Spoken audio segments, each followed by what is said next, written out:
Okay, and we are live. Hello, hello, hello, hello, hello. Hi, Ray. Hi, Mir. How are you? Very good. How are you? I'm amazing. I'm amazing. I'm so I'm happy to good. see you today. Yes, I'm happy to see you. I'm here in heaven, and it seems like you are also in heaven. I Where are am. you? I'm in the mountains of Pennsylvania, and I just built this yoga deck yesterday, so it's been super nice practicing on it. Nice. Very Yeah. nice. So, we have today a short interview. Ooh, short. What's that? Yes, half an Only two hour. hours? Perfect. Perfect. So I have some questions for you. If you're ready, I will fire. I'm always ready. You know that. I like it. I like it. So I want to talk a bit about. I want to ask you about human ability. So one of the things that I'm noticing, like right now, even more than ever, is that people seem to like be losing their abilities, their capabilities, kind of like falling under. Like it's almost as if something's pushing them down. And I think that like right now, we need to get out messages to help them to rise up. And so, what do you think would be, and what do you think's happening, and what do you think is pushing people down, and what should people develop like to be able to rise up and to feel amazing in their life? Okay, good. So, there's an ability that the moment that you lose that ability, you actually start to go down. And disability is native for the person. And in order to lose that ability, there is something that needs to happen continuously. And that thing is actually what rob you from that ability. And the moment that you lose that ability is actually you become stupid. Your IQ goes down. Um, you just get lost, and you don't get the expected result, and it seems like the whole world is against you and you have bad luck, and things goes bad, and you get anxiety, you get all kind of problems out of this one problem, just one problem. Now I'm so Uh, curious. I really want to know. Yes, and the reality is that it's quite easy to fix it once you realize what it is and how it works. And but this problem is so important to realize, and it's so hidden when you lose it, that it destroys you. So what it is, when when you lose your ability to observe, when you lose your ability to observe, you will start to fail. Okay, ability to observe. I feel like you Let, mean something precise there. let me explain what do I mean, lose the ability to observe. Um, if you see an elephant and you think that it is an ant, you're obviously going to act stupidly. Yes. If you Yeah, yeah. see if you see a snake and you will think that this is a nice doggy, you will have a problem, I think. Yes. Yeah, you're not able to recognize what it is. Exactly, exactly. So if you see something happening around you and you think that it's dangerous and it's not, you will act stupid. And if something is dangerous and you don't think that it's danger, then you'll act stupid. So, for example, you have, let's say, you have someone, the government, let's say, and you trust your government, and your government is actually bad for you, you will act stupidly because you cannot observe that the government is lying to you. And the opposite, if the government tells you the truth and you think that it lies to you, you will also act stupidly. So What do you mean? the inability to observe is actually what makes you stupid. It's what robs you from your IQ. But what do you mean by stupid? Like, I feel like that word gets tossed around like, "Oh, you're so stupid," or "Oh my gosh, she's stupid." There's a lot of different ways that word can be used. And what do you specifically mean? Like, can you describe the version of Yeah, stupid you're talking about? yeah. Stupidity is a condition where your own action bring your demise. Your own action cause you damage. Okay, so like for instance. So for instance, if someone convince you, let's not get to if it's right or wrong, yes, but let's say that the masks are bad for you, and someone convince you that the masks are good for you, and you do not observe, you don't go and look at the data and say, well, okay, 1 second. So a normal breathing person take in good air and exert bad air, and obviously if I block it, then I reduce the level of oxygen, I make myself, I destroy my immune system, I make myself more susceptible to any disease, not only corona, so it's not so good.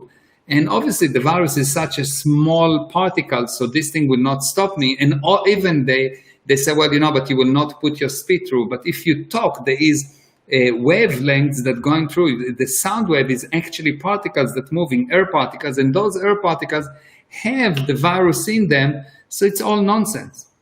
And I'm not talking about if this is true or false, what I just say now, but if you don't get that, then you cannot observe. Now the question is, how do you lose your ability to observe? Why you will not just know and be able to just say, this is true, this is false? Why you don't observe? Okay? Yeah, exactly. So there are two main reasons for a person to not observe. Two main reasons, and the moment that you understand the reasons, you will be able to step into the first step of handling the problem. Okay? And by the way, let's say just hi to Aaron. I see Hi, Aaron Aaron. and Della is here. Hello, Della. I love Della. Hi, how are you? And we have people that following us on Instagram. And we have Stasia here. Yes, nice to see you. Amazing. Yes. Okay, good. So yes, and we have Amit. Yes, and Kagashana. I think I'm saying it correct. I hope I'm saying it correctly. And Swapna, hello. Yes. I'm And just sharing Ray, it. So. Yeah, good. And Ray, Swapna, say hello to you. Hi, Swapna. Yes. Okay, he good. He say hi to you guys, and he was about to answer like the burning question on my mind. So I was super excited to hear this because I'm seeing, the whole society move in a certain way. So solve it, Mir, please.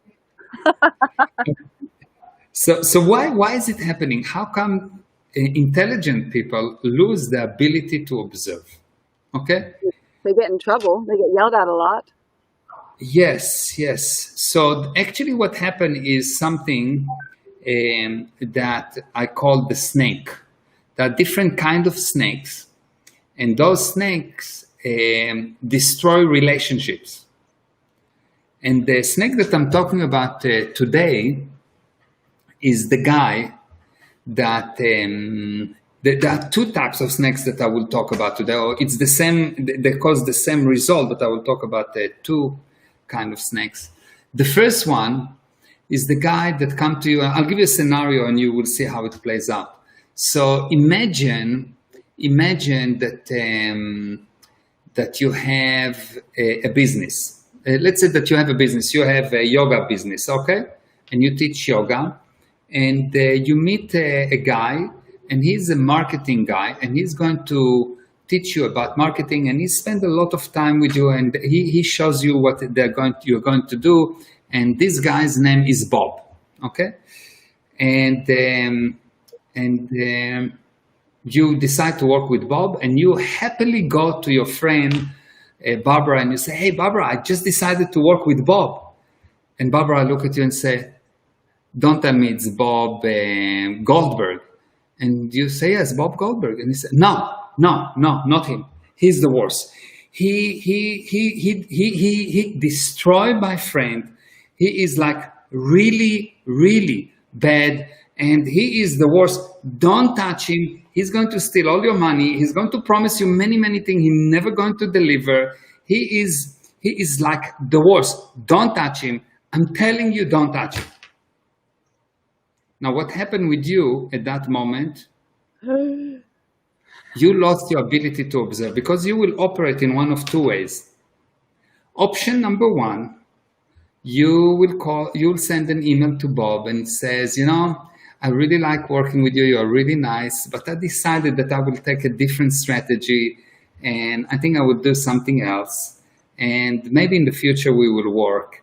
And what you've done, you took the generality that your friend gave you, you accepted it, you become blind and stupid, and you acted, and maybe that Bob is the best person in the universe. But you did not actually go and check the data. Now, the second option, the more sophisticated option, is a person come and says, you know what? He's the spy. I'm calling him the spy. He says, I'm going to check how is he. I'm going to check him to see if what my friend, why? Because when you go to check someone, he's already, you're not actually telling him all the data. So you going and you saying, well, give me marketing services, but you're actually spying on him to see if he actually going to do what you think he's supposed to do, or is what Barbara told you is correct. So you're actually spying on him. You're not actually working with him. If someone check you because of a hidden communication, he's not checking you, he's spying on you. Because anything that you will do, he will use to say, that's why you're doing it. Anything that you will do, he will say, oh, of course she's doing it because of that, because of what Barbara told me. Of course she said that because of what Barbara told me. So any hidden communication, when you check someone after you got a hidden communication, and that communication stay hidden, when you get a hidden report, and that report stay hidden, you will see that actually you're not checking the person, you're spying on him. And a spy is someone that goes against an enemy, so unbeknown to you, you already defined that he's an enemy. So you're spying on your enemy. He's not anymore your friend, your supplier, this person that's going to help you, but he's the enemy, and I'm spying on him. And what does spy look? The spy look for dirt. The spy look, how can I destroy you? And what you look for, you will find. Wow. It's so insidious too. It's so insidious. Yeah, and you will become stupid. Because the moment that you become a spy, the moment that you decided that you become a spy, you agree that you will not see the good in people. You agree to lie. You agree to hide. You agree to be stupid. And you will see that that's happened all over. That's happened all over. When people come to you and say, well, the government know, and the government don't give you all the data. Like, they don't give you all the data about the corona because they're hiding communication. It's not that there's some kind of a national secrets. They don't give you all the data, and they make total random decisions, and they make the decisions totally hidden. That you're not allowed to get them. They're secret. Obviously, there is a hidden communication. Obviously, you're the enemy. Obviously, they are the spies. It happened all the time. It happened. I saw an organization that there was some kind of like it was an organization, and the managers assembled a committee of a few people to check another person. Like they say, well, this person was not ethical, and we need to check him, and so on and so on. So you've got this committee of few people, and they check this guy. But the committee get communication with the management that appointed them that this guy don't know about. Obviously, this thing will never be real. It's always, they're spying on you. They're not actually going to find anything in your favor. They cannot. Because they already decide they are spies. They are not actually trying to find the truth.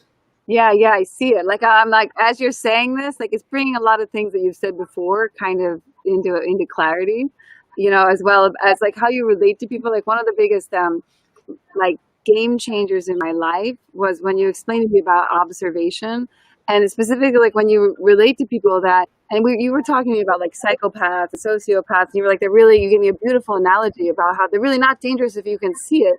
And then you begin to kind of create the relationship the way it changed my whole viewpoint. And so as you're saying, I realized that like this tendency in myself, I'm not saying it's totally gone, but it's improved so much with my ability to take responsibility in my relationships and decide to make them, instead of finding things wrong with the other person, to really just kind of not.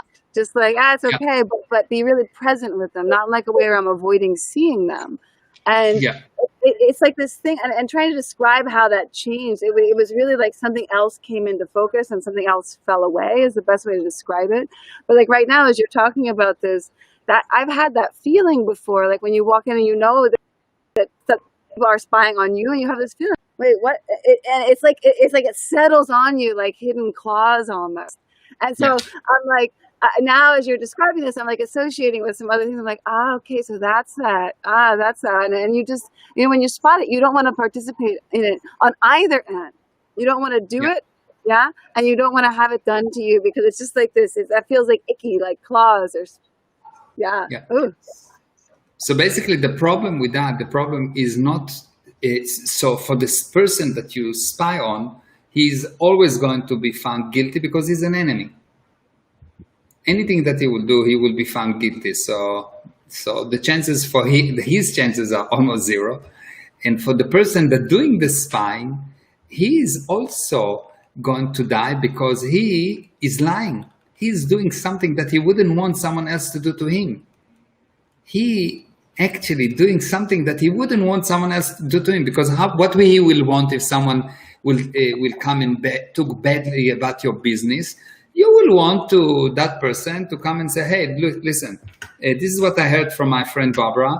What's the story? And you will have an option to give all the data, and you'll give all the data, and the person will be able to decide based on the data, is it true or false, or what do we do?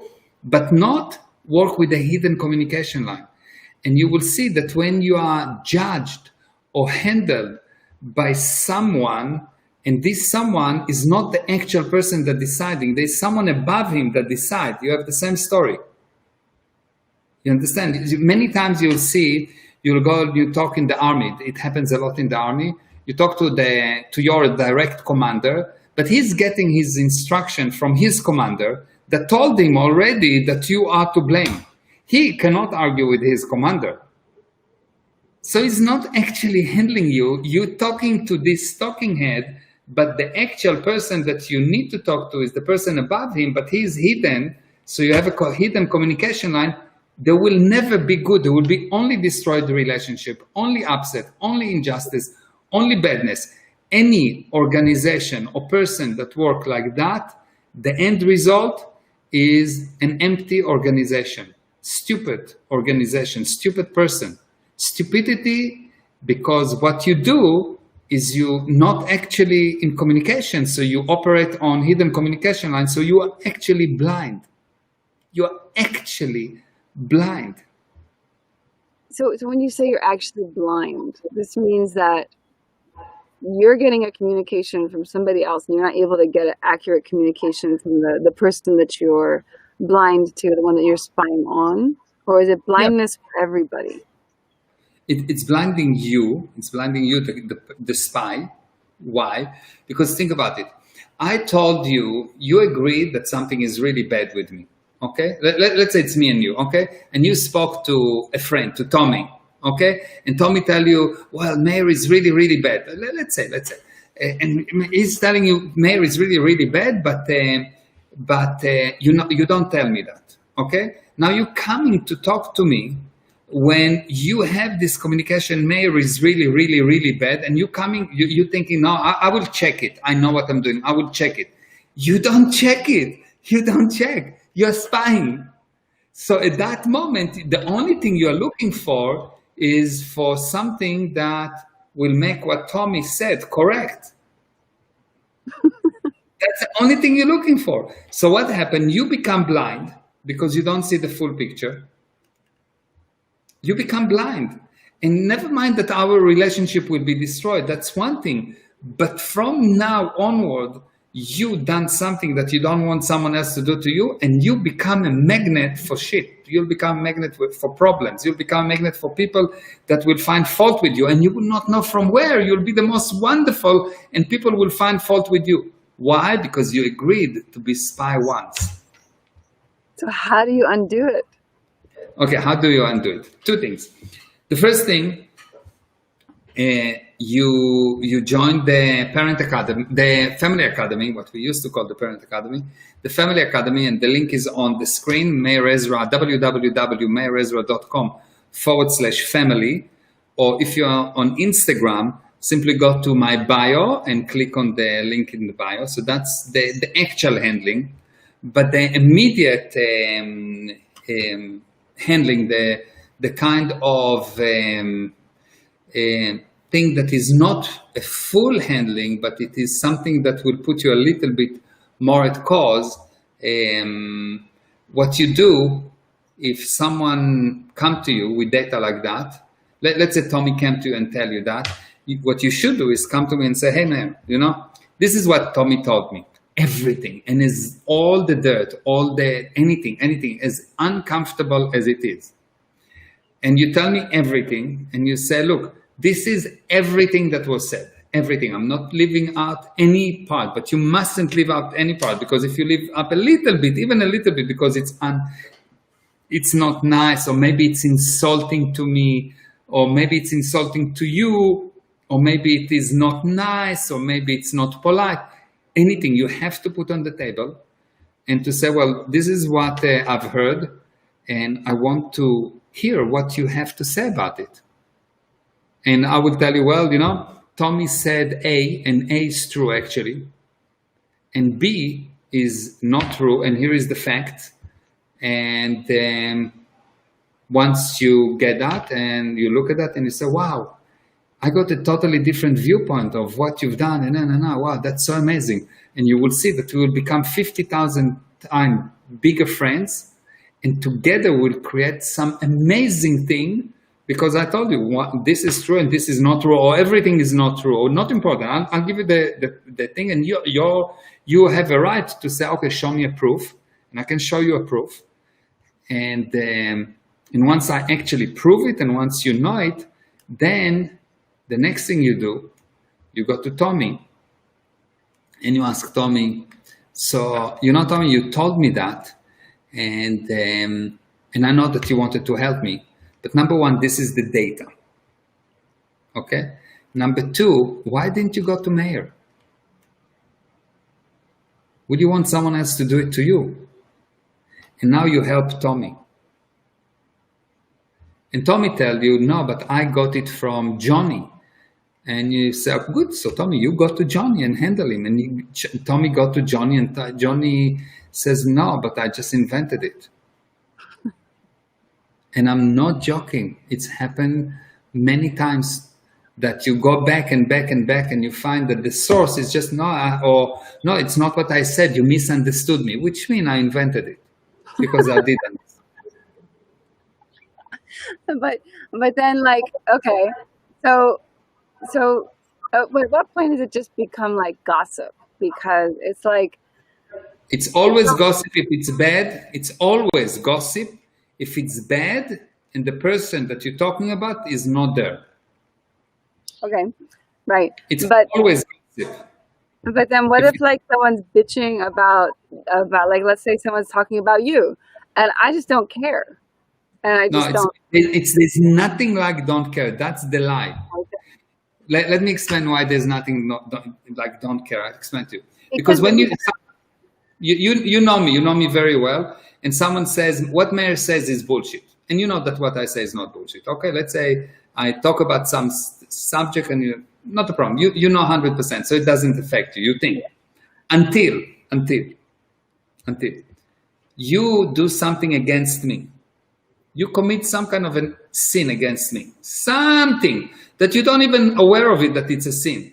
Now you say, I knew that is like that. And you think that you right now saw that what I say is wrong. And you make me wrong by saying, I knew it is like that. And you didn't know. Someone implanted it for you. If someone say to you, what does it mean to be a friend? A friend means that you will not entertain any bad things about your other friend.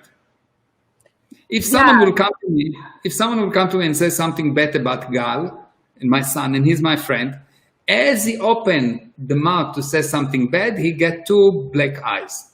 Or I'll do 1 blue, 1 black. So it's interesting, yes? Only 2? But I mean, okay.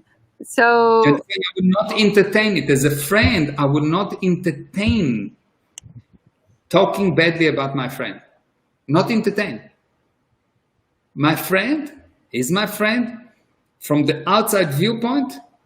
As far as I look at the outside viewpoint, he cannot do wrong. That's a friend. If he can do wrong, if a friend can do wrong, he's not your friend anymore. Right. I understand. But what about in social situations? Like, how do you shut it down? Like, a lot of times in social situations that people will talk. I'll tell you what I've done. I have a friend, a very good friend, and one of my other friends started to say about him. He just started and he said, well, you know, he's like that. And I said, really? Do you want me to tell about you how you are like that when you are not with me? And he said, no, I was just saying that he's like that. It's a fact. I said, no, it's not a fact. There is never a fact that is one-sided. A fact is always two-sided. There's plus and minus. If he's not here, I don't know that it's a fact because I've seen your life, and your life has some ups and downs in them, which mean that you are not the best observer in the universe. So obviously you don't see correctly. And he's like, whoa, you are, whoa. I said, look, he's my friend. You're my friend too. And that's why I will not let you talk to him badly. But since you are here, I can get into you and punch you in the face. I will not let you do that. Because you are here. I can say anything I want. You can protect yourself. I like it. Kung Fu fighting mirror. Do you understand the point? The point is like you don't entertain someone talking about you, about your friend badly, not to start. As soon as they start, you shoot them. Shoot them. Yeah, I think that, like, I guess I'm just thinking about, like, as my students in more polite cultures, like how they can, you know, exit the conversation in a more elegant way without creating, you know. There's no elegant way. The purpose here is not elegant. The purpose here is to put ethics on the person. If the person start to talk badly about your friend, you cut it. And usually it's enough to have a look. So I can just have a look at someone and he will get dry and stop talking. But if he's not, okay, good. He will get me. He will get me because you will not talk about my friend. He's my friend. That's the thing about being a friend. You will not entertain anything about him. Your friend, even when your friend himself asks you to see something bad about him, if you agree at that moment, you stop being his friend. If you tell me, look, Meir, but you know, I'm really not good in lifting my right arm. If I will accept that, at that moment, I stop being your friend. Ah, okay. That's fascinating. You know, that's funny you say that because I find myself doing that in like certain interactions where someone will like put themselves down. I'm like, it's not true. You know, and I just refute it. But like, I didn't even think about that. Like, I found myself doing that the last like month or two. I was like, no, so it's not true. As a friend. So you're acting as a friend. Because an enemy, what's the difference? If you are not a friend, any moment that you are not a friend, you are an enemy. What an enemy find? Enemy find weak points to attack. The job of an enemy is to find a weak point to attack. So if I start to find weak points with you, I'm not your friend, I'm an enemy. Okay, fine then. Okay, so this is super amazing. The original question though was really about like why people are feeling like becoming more and more stupid, unable to observe, unable to create their life. Unable to observe because they get someone other than the on to be the source. If you accept anyone other than you to be your source, you at that moment become stupid. No one ever. Let me explain to you why. Let me explain now. You know, the knowledge that we have in this universe, if someone other than you can give you knowledge, yes? Someone can know more than you, yes? But knowledge in the universe, there is so much, but knowingness, there is infinite. So you can think about knowledge as a speck of dust versus the whole universe. So when you make the speck of dust important and you not important, it's insanity. You become stupid. Knowledge is a speck of dust and knowingness is infinite. Knowingness is the spirit knows, and if someone other than you is the source, then what you say that the knowledge is more important than you. Right. And I agree with you. And I love when you say this. I think that what I'm seeing though now in currently, like if you go on like a lot of social media platforms, is that everybody's saying no one can know anything except some ever skyrocketing, like higher credentialed expert. Like, you know, it has to be a doctor. Well, but not that doctor. It has to be like and you see like. Whoever say that, whoever have that viewpoint already relegated himself to being stupid. Because right. if someone says that the credential makes someone know or don't know, he's already stupid. What makes someone know or don't know is actually the results. Can they fix the problem? Not can they talk about the problem, not can they explain the problem, can they fix the problem? And for as long as they don't fix the problem, despite the doctor name in front of their name, that it does not make them smart. Let me give you an example. You know, in old days, there was lots of doctors. They couldn't fix anything, but they were good doctors. They couldn't fix the problem, but they were doctors. So why we can say easily that they were stupid? Because they didn't fix anything. So if you don't fix something, you don't know the thing. The fact that you can explain something or give your viewpoint about something, even if you're a doctor, for as long as you don't fix it, you don't actually know it. So if someone talk about the coronavirus, let's say, and for as long as someone don't come and say, this is how you fix it, everyone, without exception, is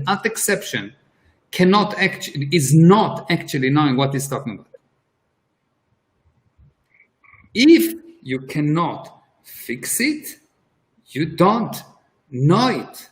Now, me and you, as people that just normal people, the one thing that we know is this guy don't know.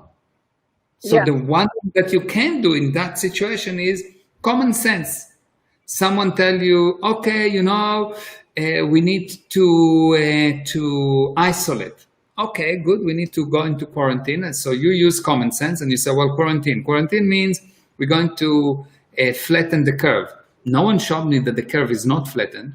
But okay, let's say that we flatten the curve. You want to tell me that a country like the US that can go and build a whole operation overseas in Iraq and in Afghanistan and in this place and this place cannot put together 5,000 hospitals if they want? Of course they can. So it's not the why. Yeah, of course. It's not the why. It's not the why. It's a lie. So you use common sense and it's a lie. Someone come to me and say, Israel, well, you know, Israel cannot afford to have 2,000 people that or 10,000 people that will be sick. Really? If there is an attack tomorrow, there is a war tomorrow, the estimation is that there will be 50,000 people that will get hurt and need to be in hospital. So how do you plan to do that? Well, we're planning to do that by creating hospitals very quickly, blah, blah, blah, and handle them. So there is a way to handle them. So we are not under attack. There is no bomb. There is no nothing. if someone can tell you that the reason we're going to destroy the economy is because we worry about hospitals, bullshit. Give me the money. Give me the money that we lost in the last 6 months. I'll fix it. Don't worry. All the hospitals, I'll fix it. Not a problem. Give me all the billions that has been. Not a problem. Easy. Okay, so that's not the why. You start to use common sense and you see it's not true. There is something else. Yeah. One thing I know, I observe, and I never rely on people just because they have ranks or some kind of a certificate on the wall. Because I've seen through many years and through history that people that used to be doctors, when I look at what they say, I'm saying, oh my God, they were so stupid. How did anyone believe them? Just common sense will say that it's not true. But there was no common sense. And people believe that stones can be the God. And people believe that, I don't know, that if you do a special stand, then the God will be in your favor.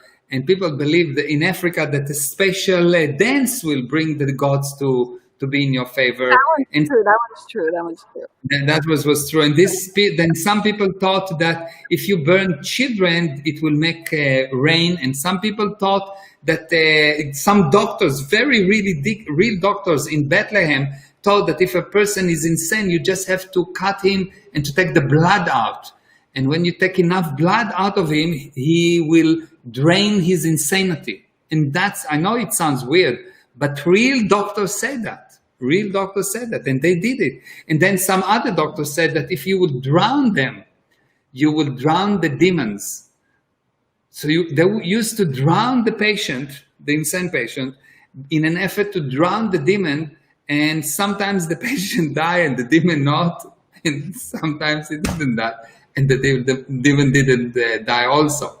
So there was many insane things that people do. But now people think that because of science, because we have science, they use this word science. There was always a science.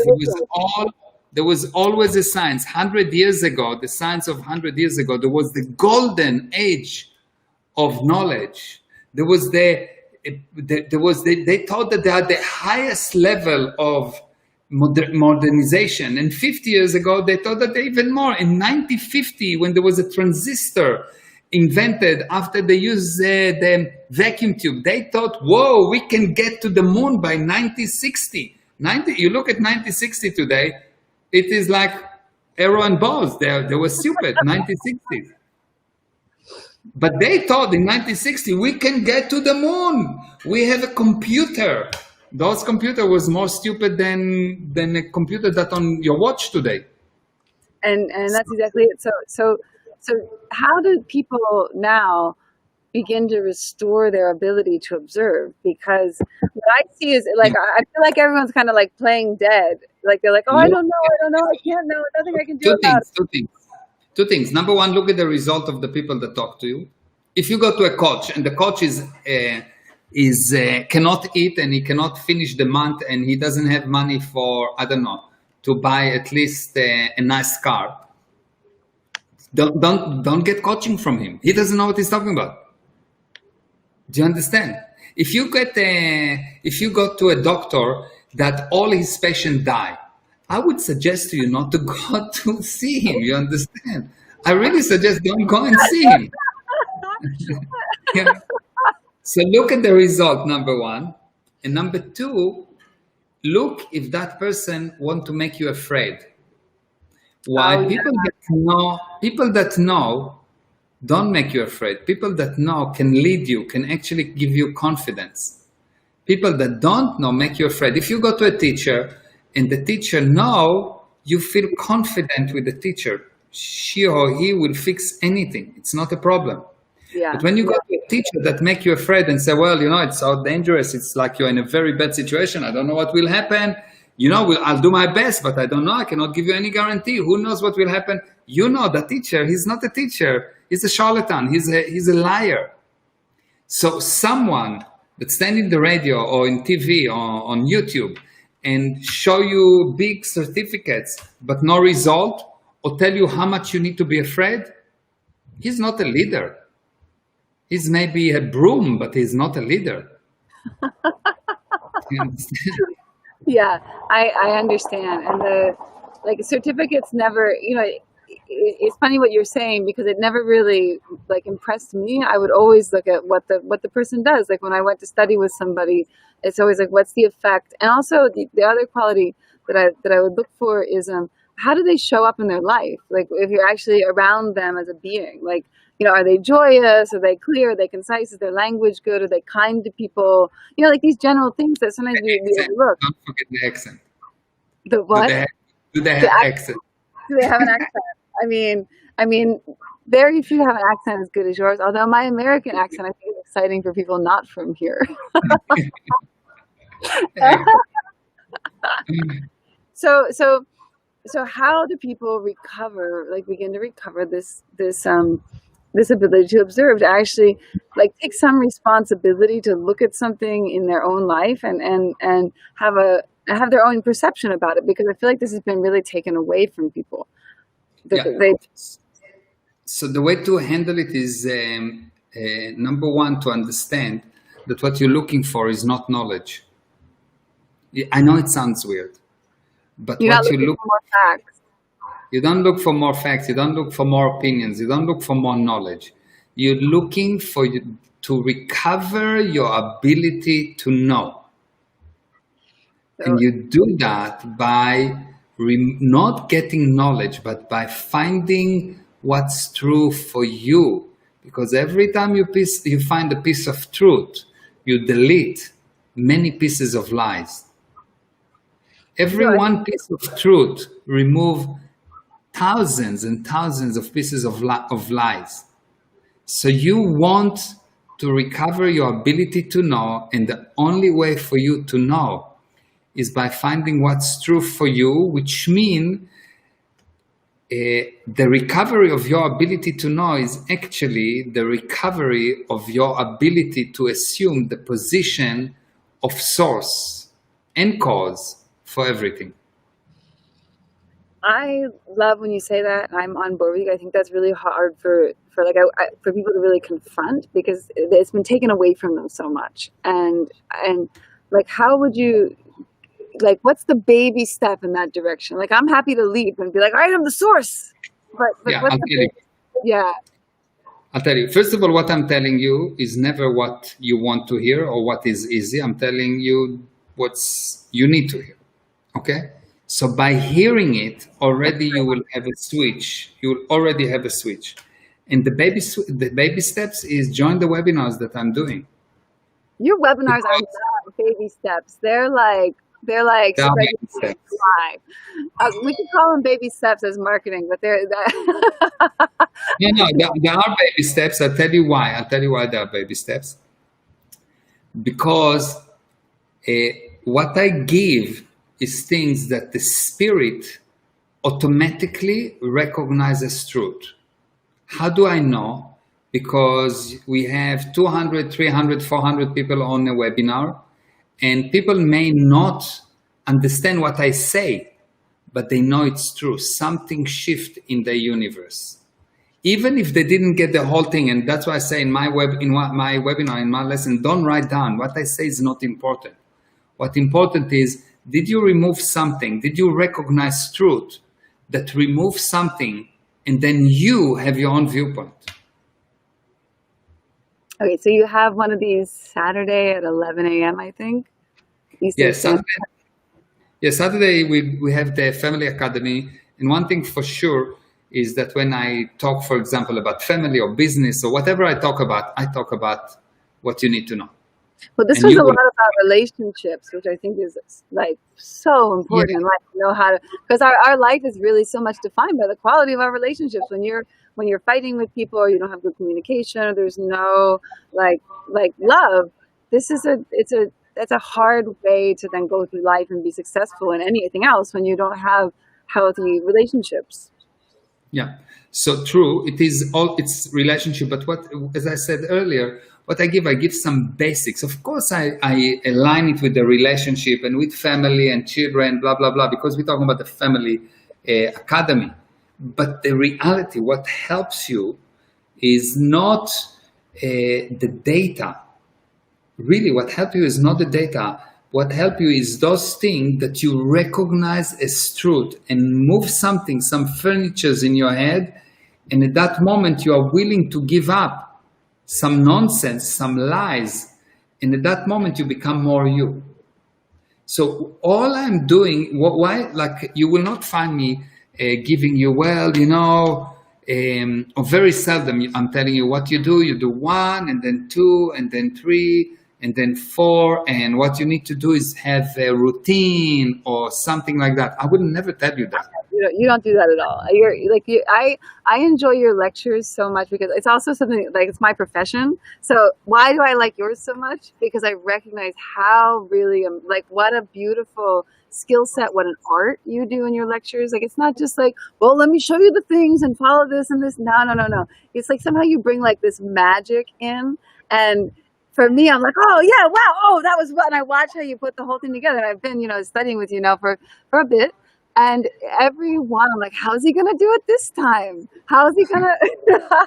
So for people that like, if you like podcasts, if you're watching this, you like podcasts, you like lectures, like listening to Mir talk about any subject, guys, it's like very magical because it's such an art that you bring to the way you put them together, and for me, it's such a pleasure. So it's definitely not routine. It's definitely not A, B, C, 1, 2. No, nothing. Like the whole time, people are like, "What? That's life changing." Like, and here's this thing. It's beautiful. Yeah. So what I'm doing, thank you. And what I'm doing in those lectures is actually, even if there are 400 people, I talk to each person, and he gets something that he needs to remove something. And I continuously said to people, look, don't write what I say. It's really not important. Because if you write what I say become important, and you become not important. What you do is you change your viewpoint, and all of a sudden you'll find that you just know what to do. You just know what to do. I spoke today to someone from Switzerland, and he called me and he says that he has some issues and whatever. And he told me, look, I've been studying this kind of material for 20 years now. And I had a lot of realization on cognition and this, but my life really didn't improve. And I'm studying with you now for about a month and a half.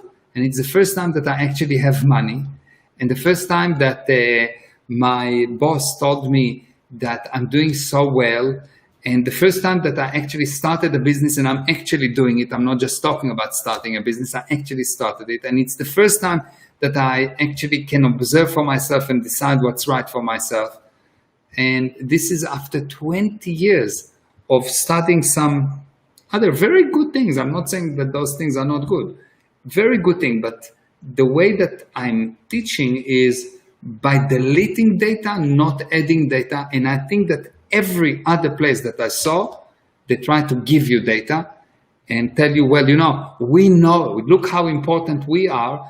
And I say, I know, for sure I know, but you know at least as much as me, if not more. From your viewpoint, you know more than me. Just you need to realize that you know. The data is not important. The moment that the data is important, you say that the knowledge, the physical universe, which is a small thing, is important, and this potential, which is you, is not important, is nothing. It cannot be that both are important. It's this or that. So the more you believe in science, the less you believe in you.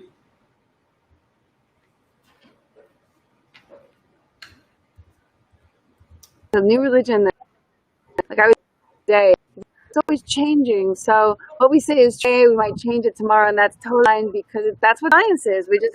You can't know anything, nothing's stable. And I was reading this and I'm like, oh my gosh, if you look at, not like it's science versus religion, but if you look at science and the way people are using it as like another religion, and you see that they just have created a justification for every protocol. Like oh, well, it's science. We were just experimenting, even though we told you 100% this thing is true. Next week we change it. But science, that's how it is. And I'm like, I'm reading this and I'm like, this is the feeling. I'm like, where to start? Oh my gosh, science has me coming to me like this. This is like I'm like, oh my gosh. And then I'm like, must go for a walk. I'm like, I can't even unravel that because it's Yeah. such like a total justification of anything. It's just like, Yeah. well, it's science. But yep, you have to believe us. Yeah. Yeah, it's quite amazing. It's quite amazing. Okay, we need to finish. Yes. It was really, really nice to talk to you. I want to just show some of the comments. So Amit says, that's so true. Thank you, Mayor. And Mariah said, I love this conversation. Yeah. And Amit again, wow, such a good way to know who my friends are. And Anita says, so true. And the Facebook user said, that's so awesome info. And this is what Avi Budara had to say from Israel. Avi is amazing, unbelievable person. And this is Swapna, wow. And Eva says, good question. And Vijaya say, hi, Meir and Ray. And hi, Meir and Ray. So, okay, so everyone, thank you for joining. Oh, Lara is here. Look, oh, hello. Thank you, guys. I love you. So nice to see you, Lara. Yes. And Carmen, wow. Hi, Carmen. So nice. Yes, thank you, Meir and Ray, for this amazing lesson. Thank you for joining. Pedro, hello. This was amazing. Love how you are a friend. Yes. Thank you. So thank you very much, everyone. Thank you for the people that are watching us on Instagram. Please follow me on Instagram, Meir Ezra Official. Follow me on Instagram. The link for the Family Academy is on Instagram on my bio, and it is here right on the screen, meirezra.com/family. And I really want to thank Swapna and Amit that helped always so much, unbelievable. And we have more people here. Look, Ashley is here, amazing conversation, so nice, Ashley. Yes, love, eliminating gossip, yes. So thank you very much, everyone, for joining us. And Amit and Swapna, thank you. And Ray, beautiful, love the hair, love the scenery, love everything, love the conversation. Thank you very much. Always a pleasure. Thank you. I'll see you in a few hours. We have the inner circle. Okay, love you. Bye-bye. See you on the Family Academy, everyone. Bye-bye.